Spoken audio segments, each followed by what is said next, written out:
Bem-vindos ao canal. Ao menos nos próximos minutos, você ficará um pouco mais racional.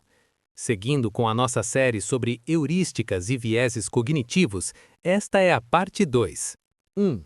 Viés da ancoragem. Definição: é a tendência de confiar excessivamente na primeira informação que nos é apresentada, a âncora, ao tomar decisões ou fazer julgamentos. Uma vez que essa âncora é estabelecida, todas as nossas estimativas e escolhas subsequentes são ajustadas em relação a esse valor ou ideia inicial, mesmo que ela seja arbitrária ou irrelevante. Exemplo 1. Comércio e vendas. Em uma negociação, a primeira oferta define o campo de jogo. Se você entra em uma loja e vê um relógio por R$ 5.000 e o vendedor oferece um desconto especial para R$ 2.500, você sente que está fazendo um excelente negócio. A âncora, o valor mais alto, faz o preço final parecer pequeno, mesmo que o relógio valha apenas R$ 1.000. Exemplo 2. Ambiente profissional. A primeira sugestão de orçamento ou prazo apresentada em uma reunião de planejamento tende a ditar o ritmo da discussão. Mesmo que a proposta inicial seja irreal, o grupo passa a negociar em torno dela, limitando a capacidade de considerar alternativas radicalmente diferentes. A âncora restringe o horizonte de possibilidades da equipe. Implicação: a ancoragem nos torna vulneráveis à manipulação em marketing, negociações salariais e até em julgamentos jurídicos. Ela compromete nossa capacidade de avaliar o valor real das coisas, pois nos prende a um ponto de referência inicial que, muitas vezes, foi colocado ali propositalmente para distorcer nossa percepção. Como evitar? Gere sua própria âncora. Antes de ouvir uma proposta ou olhar um preço, faça sua própria pesquisa e decida seu valor ideal baseado em dados objetivos. A técnica da folha em branco. Tente ignorar o primeiro número apresentado e pergunte se eu não soubesse esse valor, quanto eu acharia justo pagar por isso. Considere o oposto. Force-se a pensar em razões pelas quais a âncora inicial pode estar completamente errada ou fora da realidade. Lembre-se, a primeira informação que você ouve não é necessariamente a verdade, é apenas uma âncora. Não deixe que o ponto de partida defina seu destino. 2. Viés do sobrevivente. Definição: é a tendência de focar apenas nos elementos que sobreviveram a um processo de seleção, pessoas, empresas, histórias de sucesso, ignorando todos aqueles que falharam e se tornaram invisíveis. Ao olhar apenas para os vencedores, criamos uma percepção distorcida sobre as causas reais do sucesso e as probabilidades de fracasso. Exemplo 1. O caso dos aviões.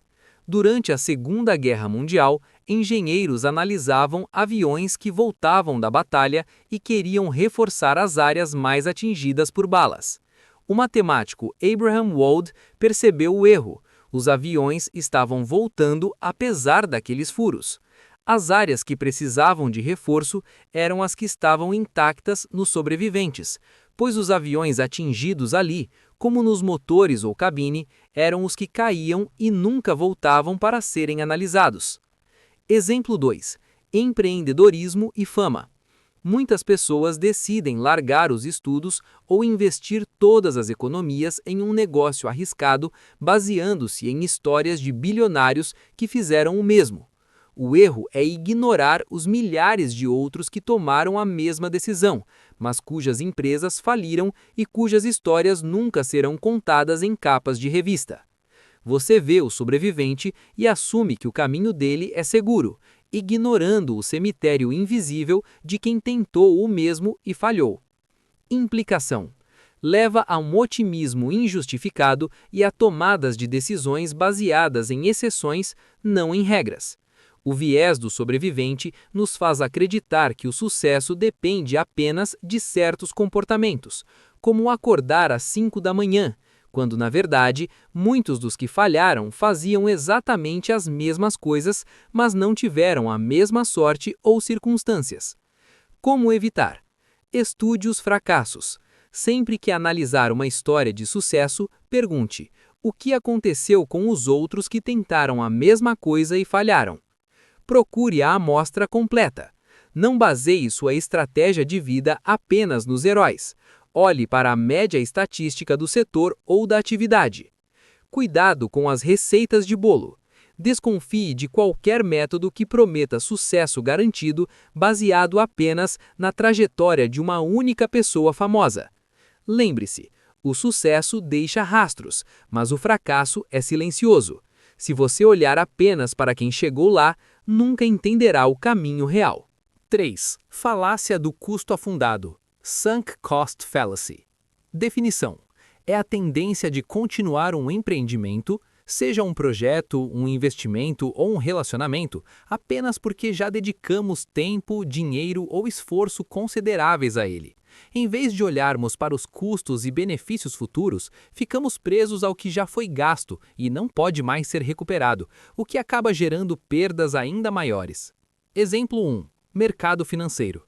Um investidor compra ações de uma empresa que começa a apresentar prejuízos e queda constante no valor. Em vez de vender e aceitar o prejuízo para salvar o que restou do capital, ele mantém as ações ou compra mais, sob a justificativa de que não pode vender agora e realizar o prejuízo depois de tudo que já perdeu. Ele fica preso à esperança de uma alta que pode nunca vir, apenas para não admitir que o investimento inicial foi um erro. Exemplo 2. Relacionamentos. Alguém permanece em um relacionamento infeliz ou estagnado por anos, justificando que não pode jogar 10 anos de história no lixo. A pessoa foca no tempo que já passou, que é irrecuperável, para justificar o investimento de mais tempo em algo que não tem futuro. A decisão de ficar não é baseada na felicidade atual, mas no medo de admitir que os anos anteriores foram um desperdício, ignorando que ficar mais um ano apenas aumentará o custo. Há até uma ideia de melhora, mas isso é uma esperança distante. Implicação. Este viés nos mantém prisioneiros de decisões do passado. Ele nos impede de abandonar carreiras que nos fazem infelizes, relacionamentos tóxicos que já duram anos ou investimentos financeiros ruinosos. O medo de admitir o desperdício acaba sendo o próprio motor de um desperdício ainda maior. Como evitar? Foque no futuro, não no passado. Pergunte-se se eu começasse hoje, sem ter gasto nada, eu investiria nisso? Se a resposta for não, pare agora. Ignore o que é irrecuperável. Entenda que o tempo e o dinheiro gastos já foram embora. A única coisa que você pode controlar é o que vai gastar a partir de agora. Aceite o erro como aprendizado. Reformule a perda como o custo de uma lição. É melhor perder o que já foi do que perder o que ainda resta. Lembre-se, o tempo que você já perdeu não justifica perder nenhum segundo. O erro não se torna um acerto só porque você investiu muito nele. 4. Erro fundamental de atribuição. Definição: é a tendência de atribuir o comportamento de outras pessoas à sua personalidade ou caráter, fatores internos, ignorando completamente as circunstâncias externas, fatores situacionais. Curiosamente, quando o comportamento é o nosso, fazemos o oposto. Culpamos a situação e protegemos nosso caráter. Exemplo prático: o outro. Um colega de trabalho entrega um relatório com erros ou chega atrasado para uma reunião. Seu pensamento imediato é: ele é desleixado ou ele é irresponsável. Você julga a essência dele, sem considerar que ele pode estar passando por um problema pessoal grave, uma sobrecarga de tarefas ou um imprevisto técnico que fugiu ao seu controle. Exemplo contraditório: eu mesmo. Se você comete o mesmo erro ou chega atrasado, sua mente rapidamente encontra justificativas externas. O trânsito estava impossível, o computador travou, ou eu não dormi bem porque o vizinho fez barulho. Você se vê como uma vítima das circunstâncias, enquanto vê o outro como o culpado pela própria natureza. Implicação: este viés é a raiz de muitos conflitos interpessoais, falta de empatia e injustiças em ambientes de trabalho. Ele nos faz criar rótulos permanentes para as pessoas baseados em eventos isolados, impedindo uma compreensão real da complexidade humana. Como evitar? Pratique a inversão. Antes de julgar alguém, pergunte-se a si mesmo: se eu tivesse feito isso, que justificativa eu daria? Considere 3 causas externas. Force-se a pensar em pelo menos 3 motivos situacionais que poderiam ter levado a pessoa a agir daquela forma antes de concluir algo sobre o seu caráter. Lembre-se da assimetria. Tenha consciência de que você tem acesso aos seus sentimentos e a contextos que você conhece, mas apenas ao comportamento visível dos outros. Lembre-se, você julga seu erro pelo contexto, mas o erro do outro pelo caráter. Seja tão generoso com os outros quanto você é com as suas próprias desculpas. 5. Viés de in-do-grupo, in-group bias. Definição: é a tendência de favorecer, confiar e valorizar membros do próprio grupo, seja ele definido por religião, gênero, ideologia, time, profissão, etc., em detrimento daqueles que pertencem a grupos externos. Manifesta-se através de um julgamento mais indulgente com os erros dos nossos e um rigor muito maior com os erros dos outros. O princípio do famoso nós contra eles. Exemplo 1. Discriminação. Um sujeito que possui a tendência de julgar comportamentos negativos de estranhos ou de outros grupos com mais severidade do que os mesmos comportamentos realizados por amigos ou pessoas do mesmo grupo. Exemplo 2. Esportes, paixões. Em um lance polêmico, o torcedor está genuinamente convencido de que o juiz errou contra o seu time. Se o mesmo lance ocorresse a favor do rival, sua interpretação da regra seria subitamente mais rígida. O cérebro processa a mesma imagem de formas diferentes dependendo da cor da camisa do jogador. Implicação: é a raiz do tribalismo e da polarização. Esse viés nos impede de ser imparciais e facilita a desumanização de grupos externos, pois passamos a enxergar o nós como virtuoso e o eles como inferior ou mal-intencionado. Como evitar? O teste da inversão de papéis. Se essa mesma ação fosse cometida por alguém do grupo que eu detesto, qual seria meu julgamento? Se for diferente, você está sobre o viés de endogrupo. Busque a identidade comum. Tente focar em objetivos ou características que você compartilha com o exogrupo. Exemplo, somos todos funcionários da mesma empresa, somos todos cidadãos. Julgue a ação, não o agente. Tente avaliar o fato de forma isolada, removendo os nomes e as siglas envolvidas. Lembre-se, lealdade não é sinônimo de verdade. Se você só enxerga virtude nos seus e defeito nos outros, você não está pensando, está apenas sentindo e torcendo. 6. Efeito Dunning-Kruger e Síndrome do Impostor. Nota: a Síndrome do Impostor não é um viés cognitivo, mas decidi colocá-lo aqui como um contraponto, pois ele é quase um antônimo do efeito Dunning-Kruger. Definição: estes são dois lados da mesma moeda da autoavaliação. O efeito Dunning-Kruger ocorre quando pessoas com baixo nível de habilidade em um assunto sofrem de uma ilusão de superioridade, acreditando que sabem muito mais do que realmente sabem. Vemos de forma comum esse tipo de perfil nas redes sociais. O famoso idiota confiante que quer opinar sobre todos os assuntos, como se soubesse e estivesse certo sobre tudo. Já a síndrome do impostor afeta os competentes, mas inseguros. Eles subestimam suas habilidades e sentem que seus sucessos são fruto do acaso, temendo ser expostos como fraudes. Quanto mais eles conhecem sobre um determinado assunto, mais eles têm a percepção de suas próprias limitações e que ainda têm muito a aprender, o que é o inverso do efeito Dunning-Kruger. Exemplo 1. Dunning-Kruger. Alguém que leu apenas as manchetes ou assistiu a vídeos curtos sobre um tema complexo, como geopolítica ou física quântica, e sente-se pronto para corrigir especialistas da área. Como a pessoa não conhece a profundidade do tema, ela sequer tem a capacidade de perceber o tamanho da própria ignorância. Exemplo 2. Síndrome do impostor. Um especialista renomado que, ao ser convidado para palestrar, sente um frio na barriga e pensa: eu não deveria estar aqui, logo vão perceber que eu não sei tanto assim. Ele foca nas lacunas de seu conhecimento, que ele conhece bem por ser especialista, e esquece que a vasta maioria das pessoas não possui nem 10% da sua base. Implicação. O efeito Dunning-Kruger alimenta a arrogância, o conflito e a tomada de decisões perigosas em áreas onde não se tem domínio. A síndrome do impostor, por outro lado, causa paralisia, ansiedade e impede que talentos reais contribuam plenamente com a sociedade. Como evitar? Para o Dunning-Kruger, pratique a humildade intelectual. Sempre que achar que domina um assunto rápido demais, procure ler os críticos desse assunto ou a bibliografia acadêmica. Assuma que você não é tão genial quanto pensa. Para o impostor, registre seus fatos e conquistas objetivas. Compare seu conhecimento com a média e não apenas com o ideal inalcançável de perfeição que você criou na mente. O caminho do meio. Entenda que quanto mais aprendemos, mais percebemos o quanto não sabemos. A dúvida é um sinal de inteligência, mas a paralisia é um excesso dela.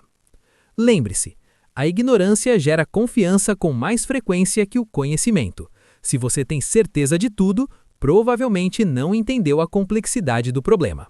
7. Viés retrospectivo, hindsight bias. Definição: é a tendência de ver eventos passados como tendo sido muito mais previsíveis do que realmente eram no momento em que ocorreram. Uma vez que o resultado é conhecido, nosso cérebro apaga a incerteza que sentíamos antes e cria uma narrativa onde o desfecho parece óbvio e inevitável. É a famosa síndrome do "eu já sabia".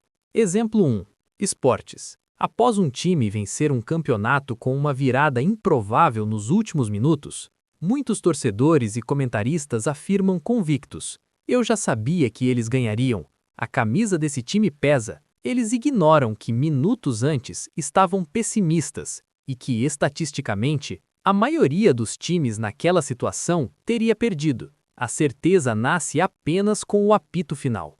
Exemplo 2. Economia e desastres. Após o estouro de uma bolha financeira ou uma catástrofe natural, surgem vozes dizendo que os sinais estavam por toda parte. Embora alguns sinais existissem, eles estavam misturados a milhares de outros ruídos e informações contraditórias. Se fosse realmente óbvio, todos teriam se protegido a tempo. Implicação: este viés nos impede de aprender com o erro real. Se achamos que o desfecho negativo era óbvio, focamos na nossa suposta incapacidade de ver o óbvio, em vez de analisarmos o processo de decisão falho que tínhamos sob incerteza. Ele nos torna arrogantes em relação ao passado e excessivamente confiantes em relação ao futuro. Como evitar? Mantenha um diário de decisões. Escreva suas previsões e as razões delas. Antes do resultado, quando o evento ocorrer, leia o que escreveu. Você verá que estava muito mais incerto do que sua memória agora sugere. Avalie o processo, não o resultado. Uma decisão boa pode ter um resultado ruim por puro azar. Não julgue sua inteligência apenas pelo fim da história, mas pela lógica que você usou no início. Considere o "e se". Force-se a imaginar cenários onde o resultado oposto teria acontecido. Isso ajuda a restaurar a percepção da incerteza original. Lembre-se, é fácil ser profeta do passado. Não confunda a clareza de hoje com a incerteza de ontem. Você não já sabia. Você apenas agora conhece o fim da história. 8. Reatância psicológica. Definição: é uma resposta emocional e motivacional que ocorre quando sentimos que nossa liberdade de escolha está sendo ameaçada ou limitada. Para reafirmar nossa autonomia, tendemos a resistir à pressão e muitas vezes fazemos exatamente o oposto do que nos foi sugerido ou imposto, independentemente da lógica. Exemplo 1. Reação à proibição. Um adolescente que não tinha grande interesse em determinado conteúdo, ao ser rigidamente proibido de acessá-lo, desenvolve uma obsessão por ele. A proibição transformou o objeto em um símbolo de liberdade, e o ato de desafiar a regra torna-se mais importante do que o conteúdo em si. Exemplo 2. O contraditório de rede social. Em uma discussão onde há um consenso óbvio sobre um fato, uma pessoa surge com uma tese absurda ou conspiratória apenas para se opor à maioria. Para ela, concordar com o óbvio parece uma rendição ao pensamento de manada. Ao proferir o absurdo, ela sente que recupera sua autonomia e se torna especial por ser a única a não ser enganada ou adestrada pelo sistema. Implicação: pode nos levar a tomar decisões autodestrutivas ou irracionais apenas para provar que ninguém manda em mim. A reatância nos torna manipuláveis por quem sabe usar a psicologia reversa e nos impede de aceitar conselhos legítimos e úteis. Como evitar? Separe a mensagem do mensageiro. Pergunte-se: se eu tivesse tido essa ideia sozinho, eu a acharia boa? Não rejeite uma verdade só porque alguém que você não gosta a disse. Avalie o custo da rebeldia. O que você ganha sendo do contra nessa situação? Vale a pena prejudicar a si mesmo apenas para provar um ponto? Cuidado com a vaidade intelectual. Lembre-se que ser diferente não é o mesmo que estar certo. A verdade não se preocupa em ser popular, mas também não se preocupa em ser exclusiva. Lembre-se, ser do contra não te torna livre, te torna previsível. A verdadeira autonomia não é reagir à vontade dos outros, mas agir conforme a sua própria lógica. E aqui encerramos a parte 2 da nossa série de heurísticas e vieses cognitivos. Se este mergulho no universo da mente abriu seus olhos, deixe seu like, compartilhe com quem valoriza o conhecimento e se inscreva no canal. Teremos uma longa série, então aguarde as partes seguintes, onde reuniremos a maioria dos vieses para compor o seu kit de ferramentas mentais. Agora eu quero ouvir você. Qual desses vieses você mais percebe no seu dia a dia ou em si mesmo? Compartilhe seu relato nos comentários. Detalhe sua experiência. É essa troca que transforma um vídeo em uma comunidade de aprendizado. E lembre-se, o mundo nem sempre é racional, mas você pode ser. O que for aprendido de verdade jamais será esquecido. Quando todos estão pensando a mesma coisa, talvez seja o caso de ninguém estar pensando. O pior erro é achar que nunca está errado. Obrigado por assistir até aqui e até a próxima!